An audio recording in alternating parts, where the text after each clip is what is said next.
The Peter Schiff Show. Today's podcast was recorded yesterday. If you want to listen to my podcasts commercial-free the day I record them, go to peterschiff.locals.com and sign up. It only costs $5 a month.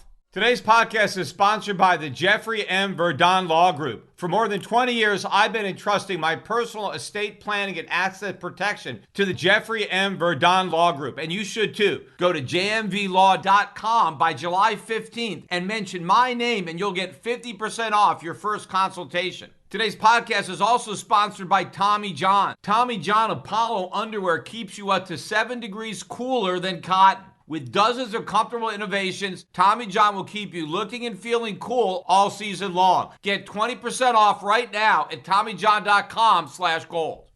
It was a very interesting day in the financial markets today. First of all, the stock markets were very strong across the board, and that's in contrast to Monday's trading, where you did have some strength in some of the stocks, but you had weakness in the tech sector. Today, the tech stocks were the strongest, but pretty much everything went up. One of the main exceptions was Walmart. Shares tumbled by over 11%, hitting a new 52-week low. Walmart missed on earnings, and they blamed inflation for the miss. But despite that, the market just shrugged it off. In fact, the more speculative names, the ARK Innovation Fund was up 5% on the day. There was a lot of strength in crypto-related stocks. Coinbase up 14% today. MicroStrategy up 12%. No real underlying strength in Bitcoin, though. These stocks just rose with the overall stock market. As I'm recording this on Tuesday afternoon, Bitcoin is barely hanging on to the 30,000 level. It's traded above and below it all day, so no real strength there. But we did see strength in those stocks just because I think there was an across-the-board rally in equities. The S&P was up just over 2% on the day. The Dow Jones up 1.34%. Pretty much everything was up. Even most of the gold and silver mining stocks were up today, even though gold was down about $8, closed at $1,816 per ounce. What was interesting, though, about the day was that the bond market got clobbered. One of the weakest days yet in the bond market. I mean, we've had some pretty bad days. And while this is certainly not the worst day, it was a pretty bad one as far as the movement in yields. We're not quite at new highs, but the market seems poised to push yields to new highs, particularly looking at that 30-year yield. The spreads are widening now, so the yield curve is steepening. You've got 3.162 is the yield on the 30-year, and the 10-year is still below 3% at 2.968, and the 5-year at 2.946. So no inversion at all from the 5 to the 30, and there's some more distance now between the yield on a 30-year Treasury and a 10-year Treasury. I have been expecting that to widen as the markets come to terms with how bad inflation is going to be, and therefore how much more bond investors are going to lose buying a 30-year Treasury than they will lose buying a 10-year Treasury. But the stock market shrugged off this weakness because oftentimes when we get a really bad day in the bond market, like the day we had today, the stock market pays attention, particularly the tech stocks. They would normally be the most negatively impacted by a big drop in bonds, and instead the tech market was up. Look at the US dollar, a very weak day in the dollar today. One of the weakest days I've seen. The dollar index almost down a full percentage point. In fact, what's interesting about the action in the dollar is that the dollar index hit a new high for the move on Friday. We got above 105, but couldn't hold on to that handle, and we ended up closing down at just above 104.5. And then on Monday, the dollar started off stronger. It was positive, but by the end of the day, reversed and then tanked today. And we're almost 2 full points below that 105 high because we closed at 103.3. So potentially a top in the dollar. That would be very significant, not only for the dollar, but for the gold and silver market. If we are putting in a top in the dollar, then we also are likely putting in a bottom in both gold and silver. And that would be consistent with my view that inflation is going to win the fight with the Fed. In fact, the Fed is going to surrender its fight against inflation as it picks up a new fight against the weakness in the economy, which it still denies exists. In fact, the Fed is still talking about how strong the economy is. And I'm going to get into an interview that I listened to today with Jerome Powell, where he reiterated just how strong he believes the U.S. economy is. Oil prices, too, had an interesting day. Yesterday, oil was up about $3 a barrel, and we continued that today. This morning, the price of oil was above $113 a barrel. It really looked like we might have been breaking out, but then we got some late day selling in the price of crude. As I'm recording this podcast, we're back down at about $110.35. We actually were about $1 lower about a half hour ago before I started recording. This is all after the close of the U.S. stock market. So we've had some late day volatility in the oil price. But to me, as I mentioned on the last podcast, the chart looks incredibly strong for oil. I think we are about to break out and challenge the high that we spiked up to, which was around $130 a barrel. I think we can easily take that high out and power forward to $140, $150 a barrel before we have the next correction. But any correction that we have is likely going to be a correction in a bull market. But what I am looking for in these markets is any kind of indication that investors are starting to look beyond this inflation fight to the recession fight. In other words, look past the rate hikes that the market is currently pricing in to the rate cuts that are likely to follow, because what the Fed is doing is either going to push the economy into recession, or it already has succeeded in pushing the economy into recession.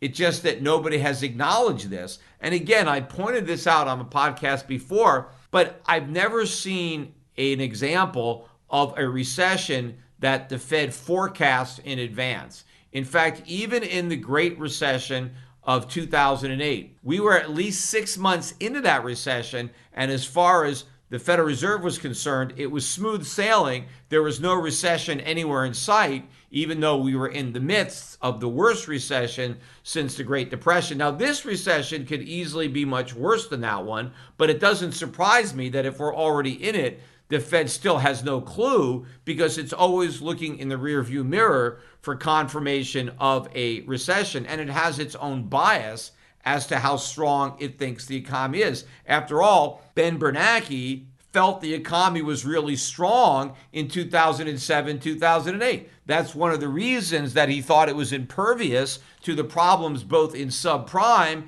and in the housing market. Janet Yellen, who was at the Fed at the time, made the same mistake. She was not worried about the housing market and said that even if she was wrong and housing prices went down, it wouldn't impact the economy because we had such a strong economy that it didn't matter what happened to housing prices. What Janet Yellen didn't understand was what she perceived as strength was in fact a bubble. The economy wasn't strong, it was actually weak. There was weakness that was masquerading as strength because the strength was a function of a housing bubble, and that housing bubble was unsustainable, and the spending that was powering the economy was associated with artificially low interest rates and home equity extractions and the wealth effect of rising home prices, and all of that went away very quickly. And so whatever strength the Fed believed existed in the market vanished very quickly, and what they were left with was a great recession. Well, Powell and everybody else are making similar mistakes now with respect to the perception of this super strong economy with this red hot labor market. All of that strength is a function of the inflation that they created. They acknowledge that there's inflation now, finally, and they want to fight it. But what they don't acknowledge is whatever growth they think the U.S. economy is experiencing is in fact inflation. So we don't have a strong economy. We have a weak economy. We just have an economy with high inflation. And what's driving that high inflation is the spending of printed money, of borrowed money. And when the Fed is looking at the economy and jumping to the conclusion that it's strong, all it's looking at is spending. And confusing spending with economic strength without realizing that the spending is a function of inflation, and it is revealing the underlying weakness in the economy, especially if the Fed paid more attention to the trade deficits and the budget deficits and saw that the source of this phony strength lied in those huge deficits, and those deficits were also a function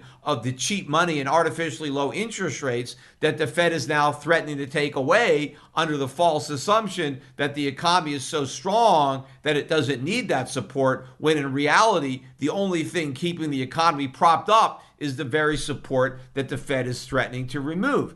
It's not enough to just create wealth. It's essential to protect your wealth from unseen lawsuits, creditors, and predators, including your own government seizing your assets because you support the wrong party. Every year, more than 15 million lawsuits are filed in the United States. Many of these lawsuits are frivolous, using lawfare to try and enrich the suing party, knowing you'll likely settle rather than incur huge expense and aggravation. But imagine your hard-earned assets are held in a legal structure that prevents these pesky lawsuits and creditors from gaining access to your assets. Remove the profit from the pursuit, and most of the lawsuits will never happen. These days, having a sound and effective integrated estate planning and risk mitigation strategy is essential for affluent investors and business owners to secure their legacies. When total protection is wanted, and believe me, it's always wanted, reach out to Jeffrey Verdon and the Jeffrey M. Verdon Law Group. They've been helping clients protect and secure their assets for decades. But you must act before claims arise, or asset protection won't work. So do not delay. Contact the Jeffrey Verdon Law Group today. Mention my name and get 50% off your initial consultation. When combining integrated estate planning with asset protection, affluent investors and business owners can install effective firewall protections against future what-ifs. In fact, Jeff even set up a trust for me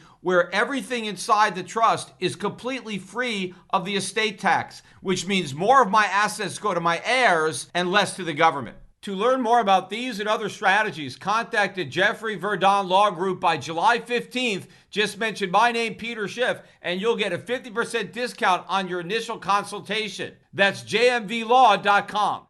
Now, if you look at some of the economic data that's come out over the last couple of days, the data that came out on Monday is specifically related to what I'm talking about. Look at the Empire State Manufacturing Index for May. Now, the April number was particularly strong at 24.6, and the consensus was for a decline to 15. The range of estimates was from 5 to 18.5.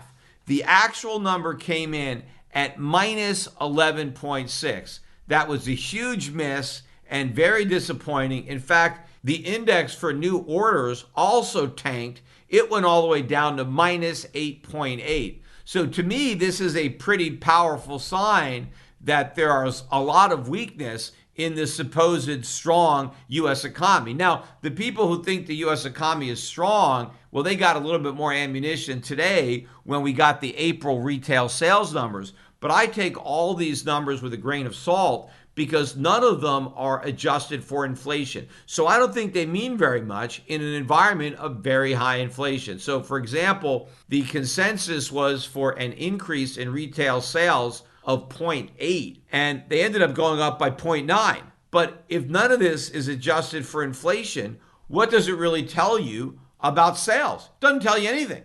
All it tells you is how much money was spent. Doesn't tell you how much stuff got bought, because I think what's really going on, it's not that Americans are just buying more stuff. They're just paying more. They're paying more and probably buying less. The net result is a higher sales figure, but they're getting less stuff. And it's especially true if one of the things they're paying a lot more money for is food, because by the time they're finished buying their food, they don't have a lot of money left over for a lot of the discretionary items that they would otherwise like to buy. So if you're just looking at the overall level of spending, yeah, they might have spent more, but if they spent most of it on food, then they didn't really buy more stuff. They just paid more for the stuff they're buying. Now, if you X'd out automobiles, spending was up a bit less, 0.6, but that still beat the estimates of 0.4. And if you stripped out food and gasoline, the number was up 1%. Again, that beat the 0.6% estimates. Interestingly enough, too, there were some pretty big revisions to the prior month, from up 0.5 on retail sales to up 1.4, X vehicles from up 1.1 to up 2.1, and X vehicles and gas from up just 0.2 to up 1.2. So those are some of the biggest upward revisions I've really seen in these numbers. But again, I have a feeling that more of that reflects higher prices than bigger volumes. And that's especially true since we know that the Federal Reserve is grossly underestimating inflation, as is the U.S. government, based on their indexes. And so I think you really have to look to other numbers to have a better idea of what's happening with prices. I like the import-export prices because they don't get adjusted, but obviously all the prices are reflected in retail sales. And so if we're seeing these big increases in retail sales, it stands to reason that most of that, if not all of those increases, are due to rising prices. And in fact, rising prices could be masking an overall decline in sales. But when the markets are looking at these numbers and just jumping to the wrong conclusion that, oh, we've got this strong economy because retail sales are up, they are missing the bigger picture of the fact that they may be up because prices are up and not sales. And of course, in addition to lying about the severity of inflation, the government, of course, is trying to blame whatever inflation they reluctantly admit exists on other factors, in particular Putin. But one of the things that the Biden administration is proposing to supposedly fight inflation is raising taxes on corporations and the rich. In fact, I heard a lot over the last couple of days from the Biden administration about how tax increases on corporations and the rich that are not paying their fair share is somehow part of the solution to the inflation problem, especially if we could use those tax revenues to help offset rising costs that middle class or poorer people are dealing with. So in other words, let's tax the rich and give that money to the middle class and the poor so they can use it to buy gas and buy food. And supposedly that is going to help reduce inflation. In reality, it's going to make the problem much worse, and it shows how little the Biden administration actually understands of inflation, or maybe they understand it, but they have no regard for the truth because they have an understanding of politics. And whenever you're talking about solving a problem by taking from the rich and giving to the poor and the middle class, well, that's a winning political combination because you get the votes of the poor and the middle class and you only lose some of the support from the rich. But if you think about the dynamics of what makes prices go up, it's two things. One is the increase in demand that comes from the money printing, but it's also the supply of goods, because if the supply of goods is going up, it can offset an increase in the money supply. That's why I talk about the fact that you can have inflation without prices going up. In fact, you can have inflation with prices going down. Consider, as example, a situation where the Federal Reserve expands the money supply by 5% in a given year. And so all else being equal, let's say prices would go up by 5%. But let's say the economy is so productive that the supply of goods goes up by 10%. Now, had the money supply stayed the same, that 10% increase in the supply of goods may have led to a 10% reduction in the price of those goods. But because of the introduction of inflation, instead of those goods going down by 10%, they've only gone down by 5%. Now, the government would look at that and say, oh, look, we have 5% deflation. Well, no, there was still 5% inflation in the money supply, but production caused a 10% drop in prices that was offset by inflation.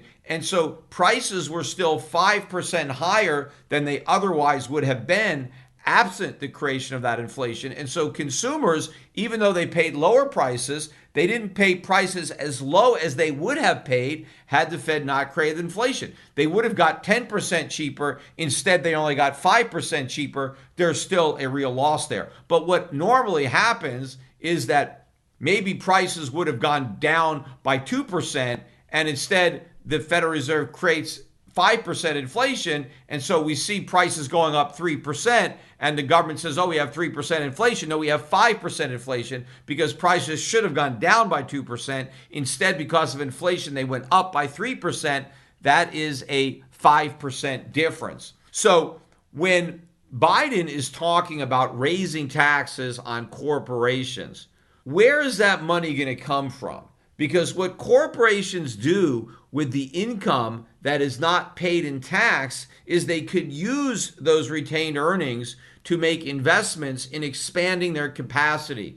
They can invest in plant and equipment. They can invest in research and development. They could do things with that money to help increase the overall supply of goods in the economy. Now, when you raise taxes on corporations, you diminish the availability of that capital out of which they would make those investments. And so what you're going to end up getting is less production of stuff. That's not what you want when you're worried about rising prices and you're looking to offset the effects of inflation with increased production. If you deprive corporations of the resources to fund that increased production, well, then you're not going to be able to offset the inflation. But at the same time, if you take money away from businesses who otherwise would have invested it, and then you hand that money, you redistribute it to consumers who are simply going to go out and spend it, you're making a double impact on prices.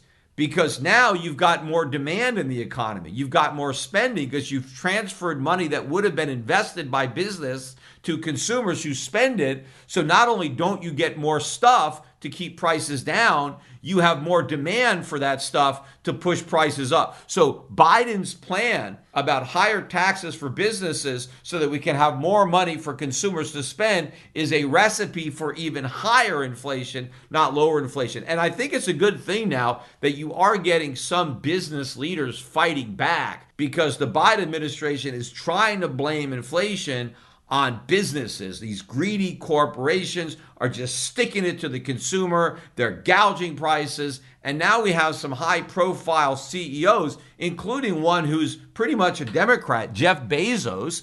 He had some very harsh words on Twitter for President Biden and the government's culpability in creating inflation, in the fact that they're spending too much and borrowing too much and that the Fed is printing too much. Hopefully we'll get more business leaders fighting back and not just accepting the blame, but pointing the blame where it belongs, and not only on the Biden administration, but clearly on the Federal Reserve, and not only the current Federal Reserve, but the Federal Reserve as it's been configured going all the way back to Alan Greenspan, because creating inflation is not new. It's just dealing with the consequences that's new. Because in the past, the consequences were asset bubbles, and everybody liked that. But now that we finally ended up with inflation coming home to reside permanently in consumer prices, which is where I always said it would end up,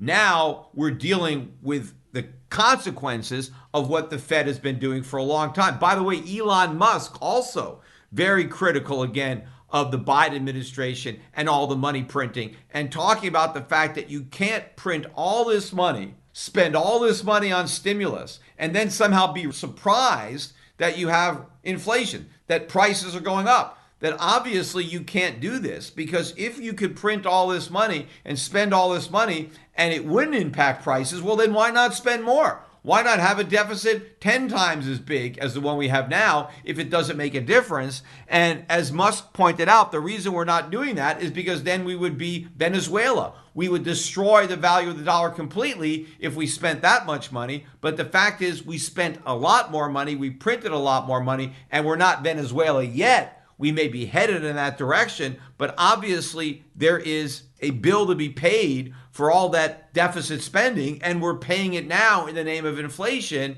And Elon Musk doesn't like the government blaming the private sector for problems that it creates. And again, I have pointed this out many times on this podcast. Consumer prices are not going up as much as producer prices. So that completely destroys the idea that prices are being gouged, because margins are under pressure. businesses have been reluctant to pass on higher costs to their customers. That's hardly gouging. In fact, it's the customers who have been gouging businesses because businesses have been forced through competition to absorb more of the rising costs that are being borne by the end consumer. Now, as I've been saying, ultimately that's going to change and more of these costs are going to be passed on. And that's one of the reasons that I think the CPI is headed higher in the months and years ahead, not lower. But the main reason is going to be the return to an even more aggressive monetary policy as the tightening campaign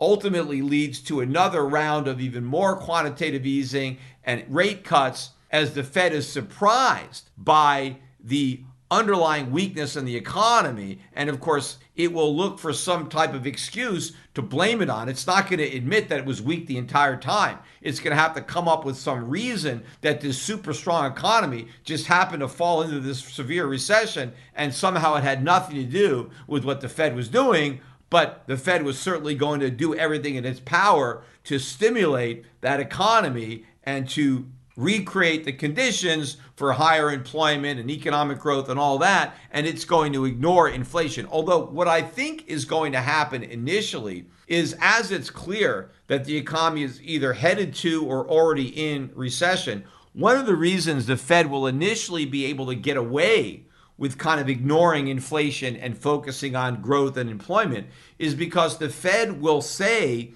that the weakening economy means that inflation is going to come down. And I think most of the Keynesians out there in the private sector will jump to the same erroneous conclusion. They'll just assume that if the economy is weakening, if it's in a recession, that the recession will solve the inflation problem.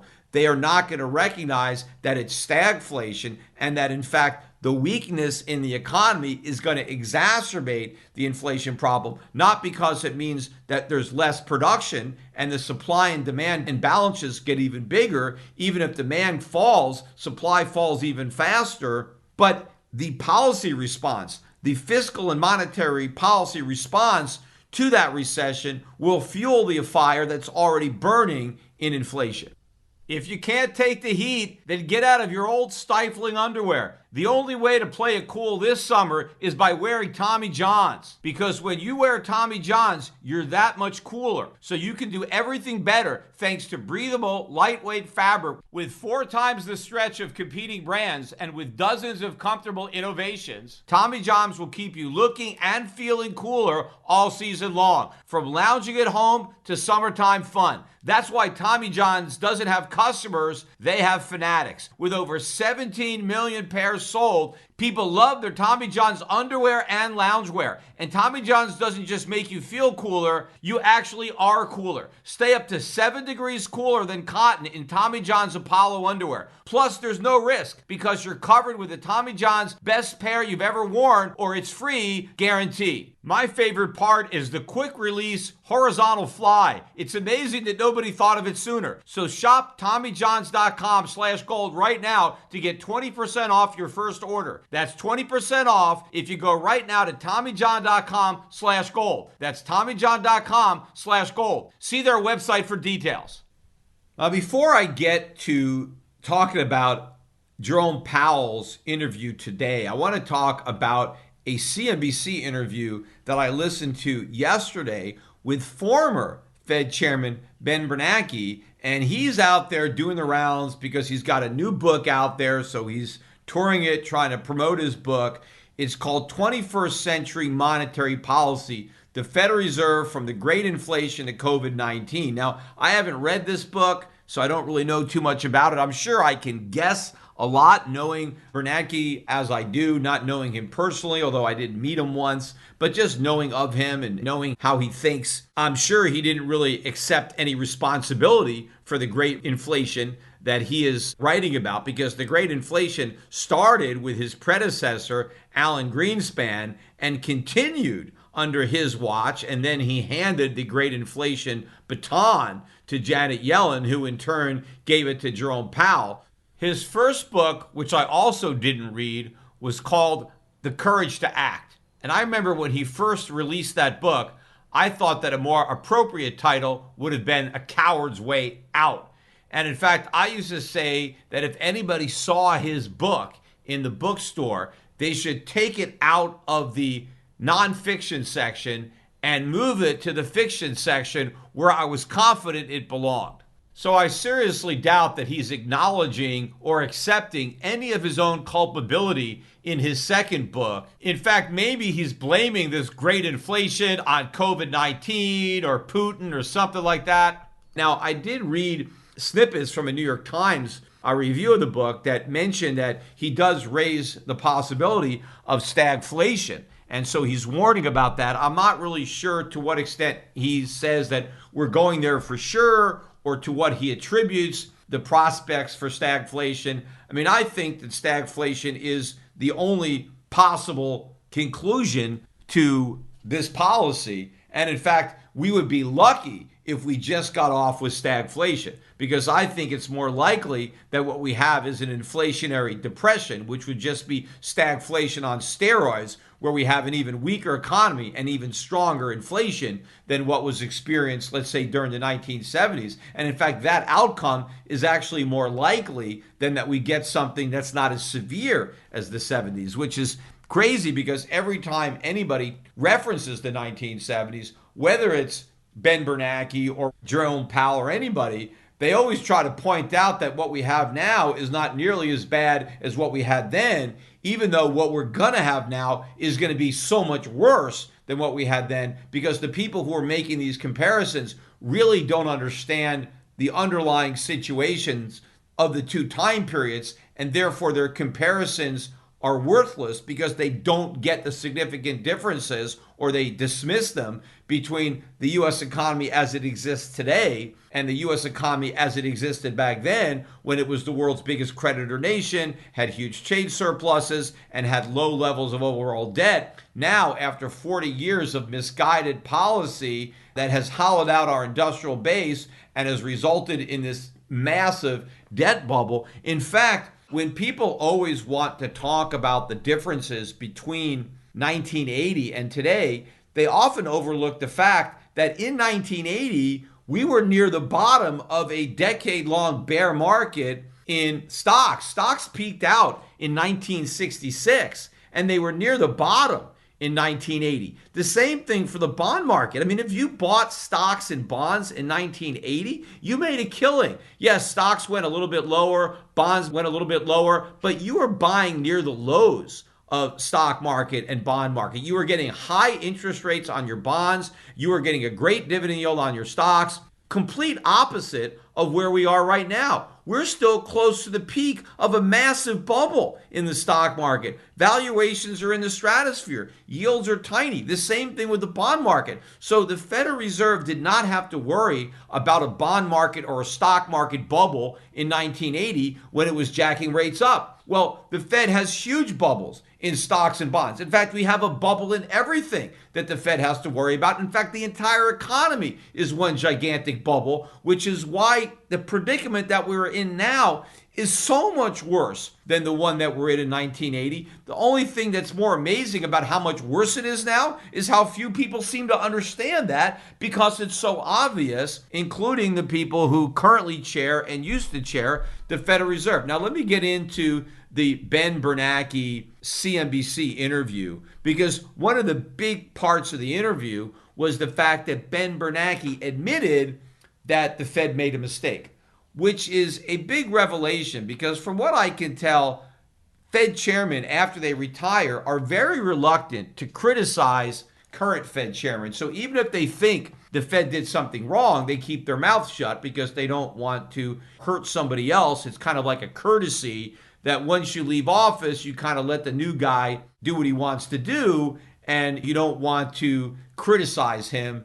and you don't want to cause people to then second guess their credibility, because after all, who's to say the current Fed chairman knows any more than a prior Fed chairman? I mean, supposedly they're both just as smart. They were chairman of the Federal Reserve. So if one guy is criticizing the policies of the guy that's there now, well, which one do you believe, right? Because they both had the job. So the idea is just stay quiet, and whoever is the current chairperson, whatever he says, that's it.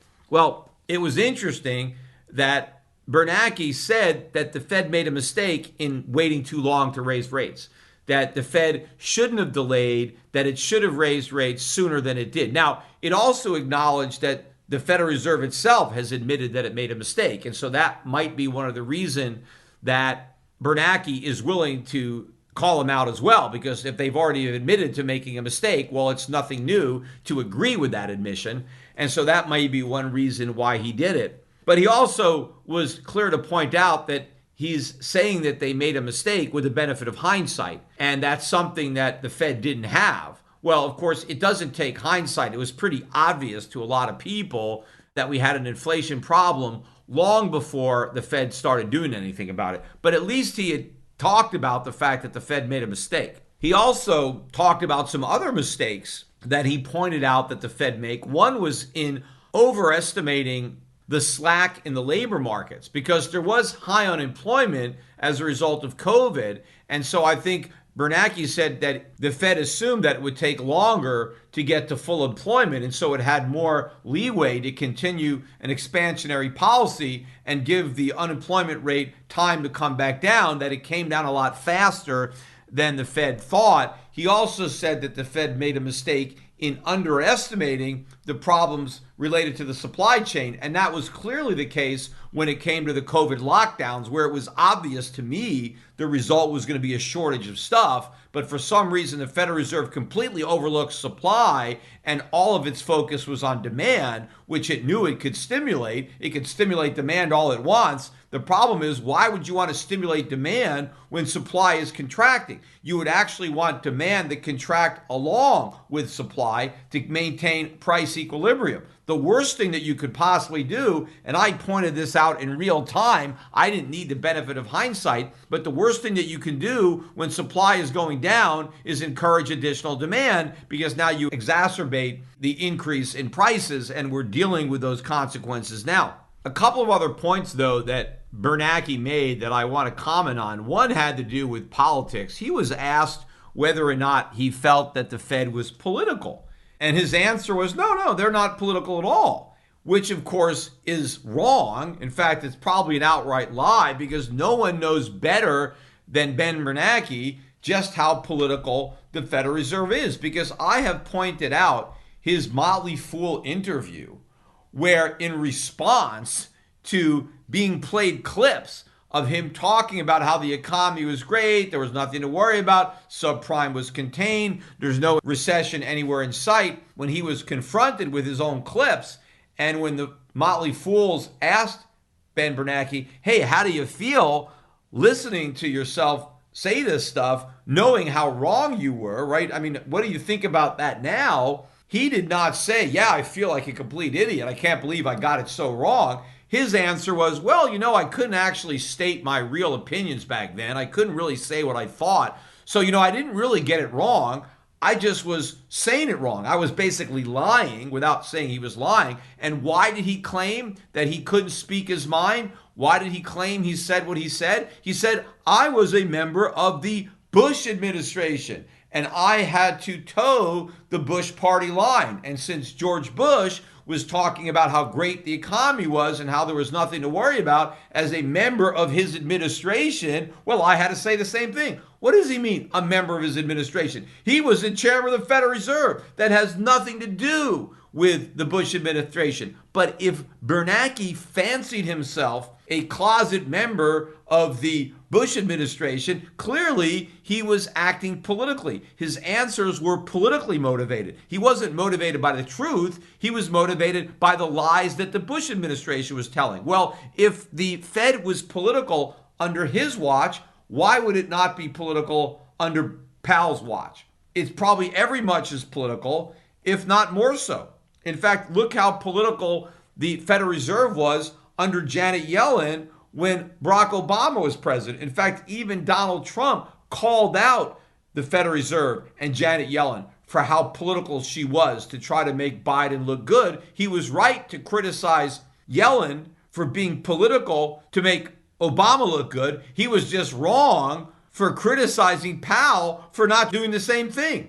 When Powell started raising rates and started quantitative tightening, he was then beating up on Powell. He was demanding that Powell lower interest rates, go to zero, do more QE. Why? Because he wanted Powell to do for him what Yellen did for Obama, except he didn't recognize the hypocrisy in wanting the current Fed chairman to do exactly what he criticized the prior Fed chairman for doing for his predecessor. And in fact, that was the main reason given for not reappointing Yellen. Yellen could have had a second term under Trump, but no, he didn't want Yellen. He wanted somebody who was supposedly going to do the right thing and be independent. And the minute that person started acting independent, Trump beat the hell out of him and tried to fire him. Now, the one thing that Powell got right, and he rarely gets something right, but in this circumstance, I am 100% in agreement. And that was his description of Bitcoin, because he was on CNBC, and nobody can go on CNBC without being asked about Bitcoin. And of course, if you're not extremely enthusiastic and positive, they're very surprised, and they're going to, question, like, how can you not love this thing? This is the greatest thing since sliced bread. I mean, how can you not like Bitcoin, right? That's the perspective of everybody on CNBC.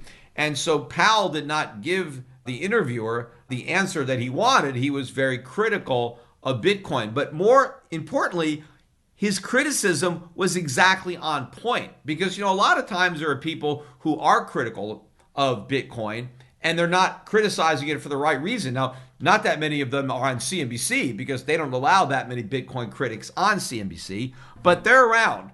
They just don't normally do as good a job in their criticism as Bernanke. I mean, he was perfect in his criticism, and he demonstrated a real understanding of what Bitcoin was supposed to be and what Bitcoin ended up being, because he said that the original purpose of Bitcoin was to be an alternative to fiat currencies, which was the initial purpose. And he said it failed at that purpose. It is far too volatile, and nobody is actually using it as an alternative to a fiat currency, not only because of the volatility, but because of the expense involved in using it. It's much easier to use the existing fiat currencies than Bitcoin. But he also pointed out that it's not digital gold, because once Bitcoin failed as a currency, it was reinvented as digital gold, and it failed at that too. And Ben Bernanke pointed out that it's not digital gold, because he pointed out that gold has a use case,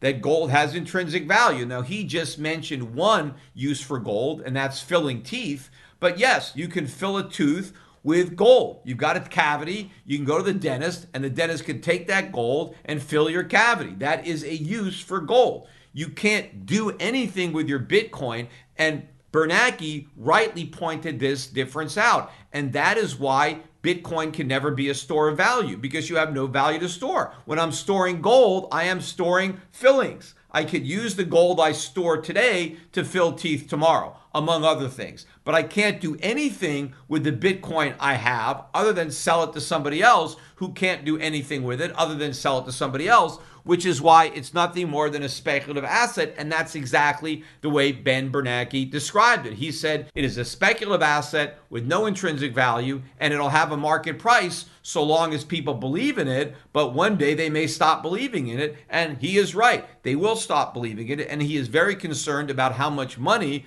investors will ultimately lose who have placed their faith in what is intrinsically worthless, and he's correct. So it's rare that I am in agreement with Ben Bernanke, but on Bitcoin, I am in 100% agreement. And so potentially, this is the exception that proves the rule, right? He's wrong every time except this one time, and being right this one time validates the fact that he's wrong every other time.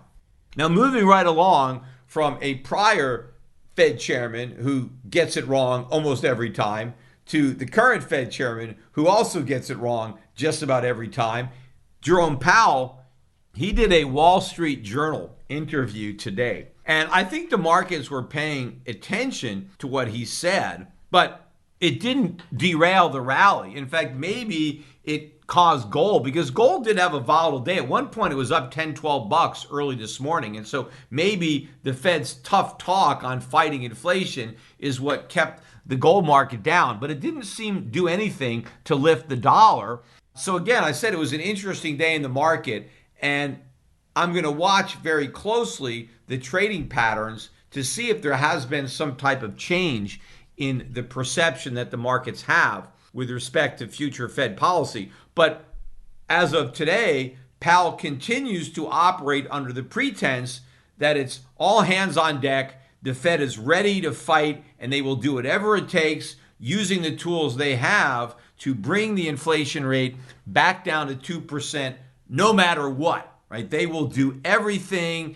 Nothing else matters. They are laser focused on this return to 2% inflation. Now, one of the first questions he was asked, which he really didn't answer, had to do with the fact that it doesn't seem that the Fed is treating inflation as if it was an emergency. And I talked about this on my last podcast because the last emergency before inflation was COVID-19. And there, the Fed acted decisively. They went from 1.5 to 0 almost immediately. There's only 12 days between 1.5 and 0. They had one 50 basis point rate cut, and then 12 days later, intra-meeting, they went from 1 to 0 in one swoop, and they immediately launched massive QE. So when it came to fighting an emergency that required easier money, well, they put the pedal to the metal. But now, why are they dragging their feet? Why are they so slow to raise rates back when we have an inflation emergency? So the question to Powell is,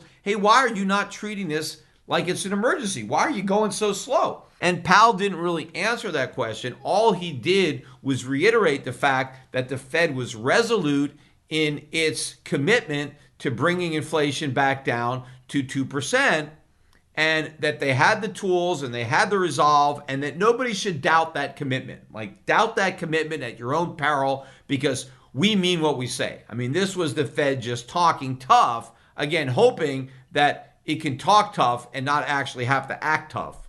After that evasive answer, the next question had to do with why Powell decided to box the Fed in and commit to these 50 basis point rate hikes, that the next two hikes would be 50 basis points. And then Powell kind of backed away from that and said, look, we're not boxed in. I mean, it all depends on the data. So if the data doesn't come in based on our expectations, maybe we'll go less than 50 basis points. But if the data is stronger, and that data means inflation data, that we still have the possibility of doing more. So in other words, he didn't take 75 basis points off the table. And if he did, he just put it right back on the table. He said the reason he said 50 basis points is based on the Fed's current read of the economy and inflation and employment. They're planning to do 50 basis points at the next two meetings. But obviously, if the data doesn't come out as expected, they may alter that plan according to the data. Now, the market didn't seem to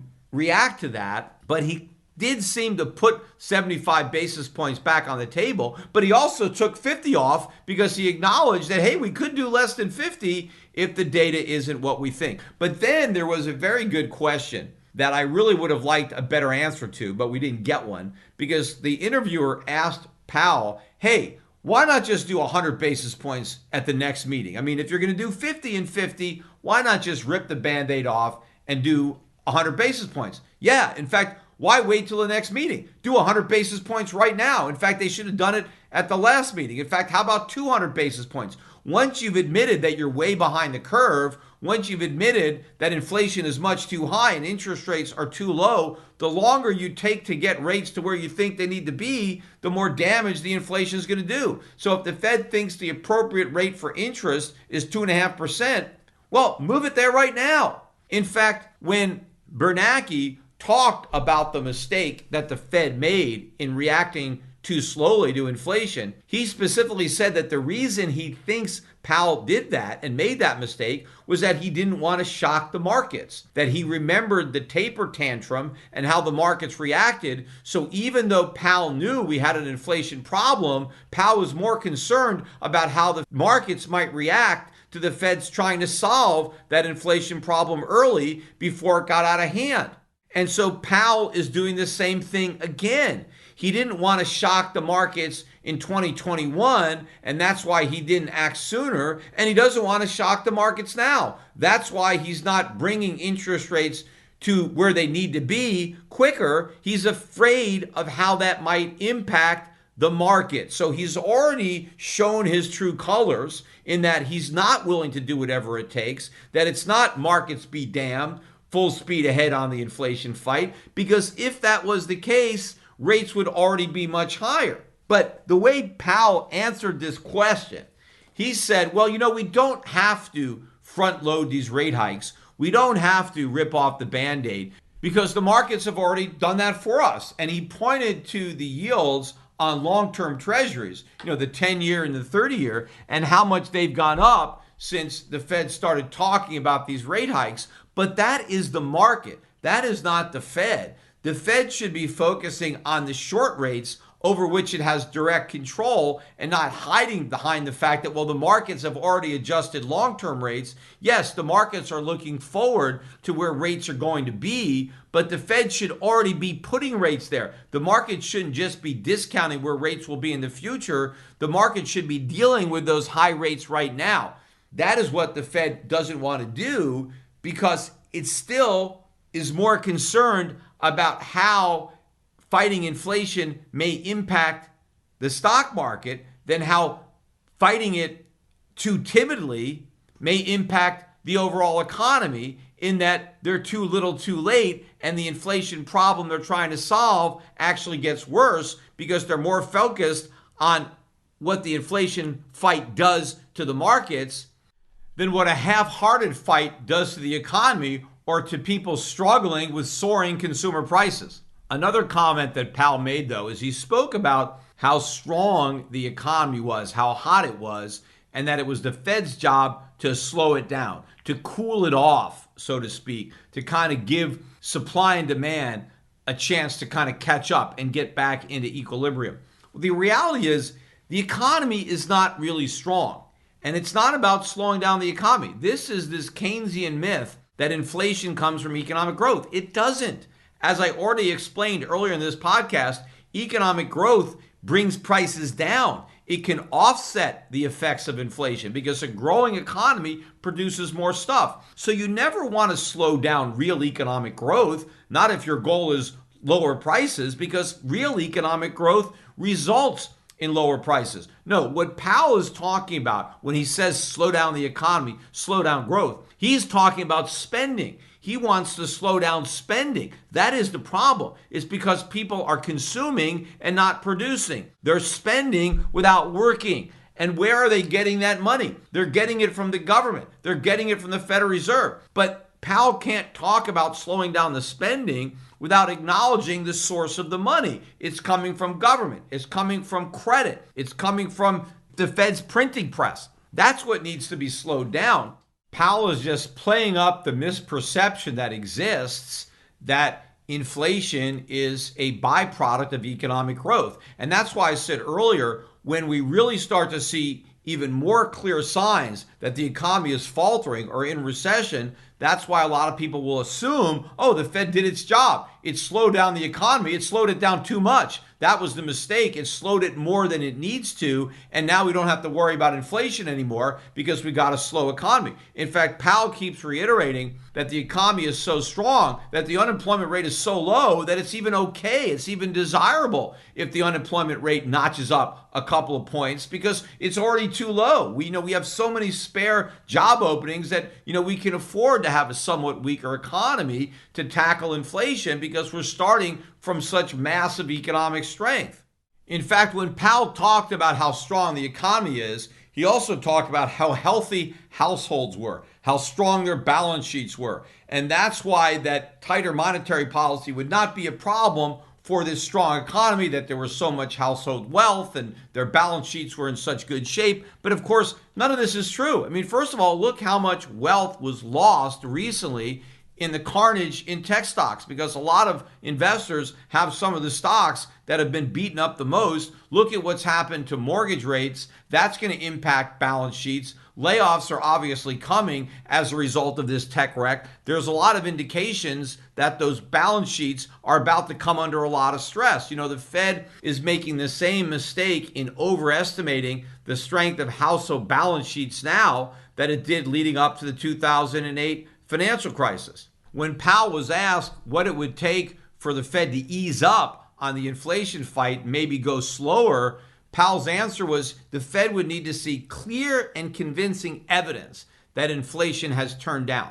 Now, that evidence is not going to be there, but I think what the Fed is going to see is clear and convincing evidence that the economy has slowed down, that it is either on the verge of recession or already in recession, and the Fed will then jump to the erroneous conclusion that that weakness in the economy is the evidence that inflation is going to come down. So inflation is not going to actually have come down, but the Fed will conclude based on the weakening in the economy that weakening inflation is going to follow, even though not only won't inflation follow the economy down, the weakness in the economy is actually going to push inflation up based on what it's going to do to the dollar and based on the impact it's going to have on monetary and fiscal policy that will result in more, not less inflation. In fact, one interesting admission that I'm surprised the markets did not react to was that Powell admitted that he has no idea what neutral is, that he doesn't know what tight is, that he's not sure, that he's in uncharted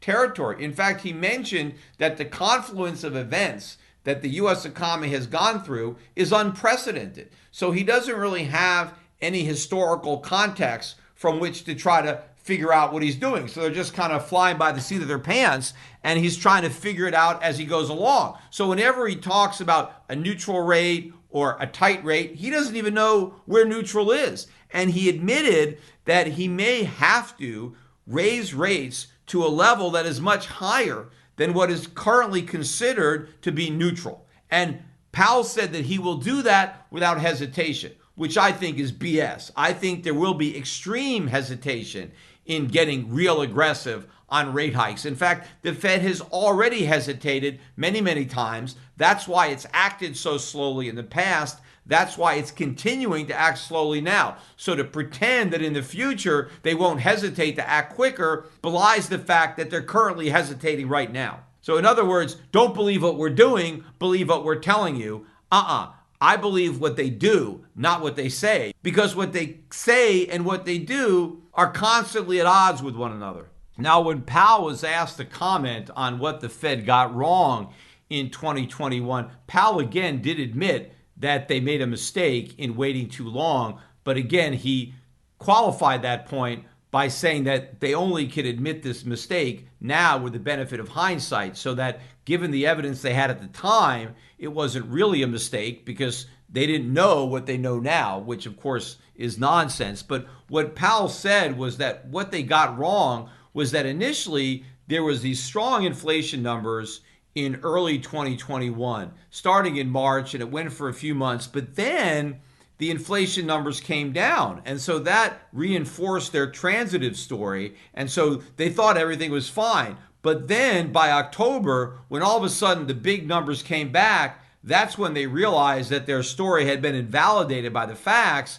And that's when they changed their rhetoric. Yes, they changed their rhetoric, but they didn't change their actions. They knew they were wrong, yet they dragged their feet. And you can't claim that mistake with the benefit of hindsight. Maybe you can claim that by not raising interest rates in March, well, you were wrong because you got fooled by a temporary decline in inflation and you thought that it was over. But if you acknowledge that by October, you recognize that you were wrong in March and that inflation wasn't transitory, now the mistake they made had nothing to do with hindsight. They deliberately decided not to fight inflation because they were too worried about shocking the markets. And so they preferred to go slowly, and in the process, they slipped further and further behind the curve, and now they have a much bigger problem on their hands. And despite their bluffing, they have no ability or intention of actually doing anything about it. When Powell was asked to comment on the fiscal stimulus as to whether or not it was too large, and if too large a stimulus played a role in the inflation problem, and of course the answer to that is obvious, it did.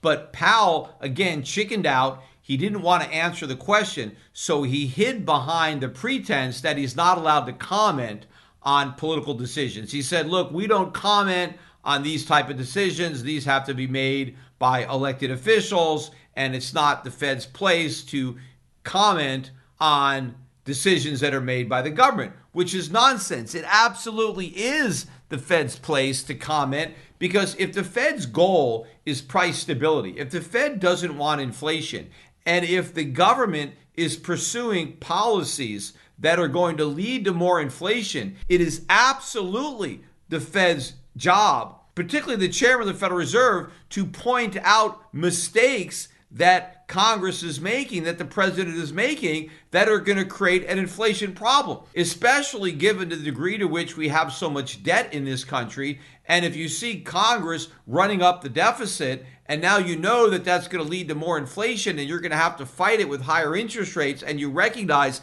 how vulnerable the economy is to those higher rates, if you see the government going down a destructive fiscal path, and you are the Fed chairman, you're not supposed to turn a blind eye to the problems that you see creating. That's not why you have that job. You have that job to say, hey, you idiots, what are you doing? You're adding fuel to an inflation problem. You need to be cutting government spending right now. Don't you realize that your actions are about to unleash all this inflation? Because now all these politicians are complaining about too much inflation. Well, wouldn't it have been good if the Federal Reserve warned them earlier on that their policies were going to backfire and lead to inflation? For him to try to say, hey, we don't comment on fiscal policy, we just do monetary policy. You can't do monetary policy in a vacuum. Monetary policy is completely dependent on fiscal policy. If the government wasn't running these massive deficits, then the Fed wouldn't have to monetize them. So these two policies are interrelated. And to say that the Fed can't comment on fiscal policy is nonsense. Just as much to say that Congress or the president can't comment on monetary policy. They can. That doesn't compromise the independence of the Fed. They can still make a comment on what they think, especially when monetary policy is as reckless as the monetary policy we have now. I want as many people in government to speak out against that reckless monetary policy as possible. And when Powell was trying to blame inflation on something, when he talked about the Ukraine situation with Putin, he talked about the lockdowns and now the lockdowns in China and COVID-19, the one thing he didn't talk about was the stimulus, was the deficit spending.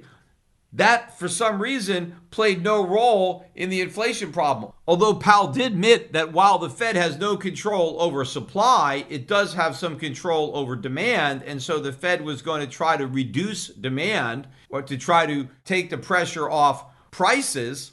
The reason for all that demand was all this stimulus, all the deficit spending that he refuses to criticize. But of course, to try to claim that we have no control over supply, we just control demand. The reason that there's a shortage of supply is because there's too much demand. You can't overlook that fact. If you just hand out money, of course there's going to be a supply shortage because there's no way to supply the goods without people working to produce them.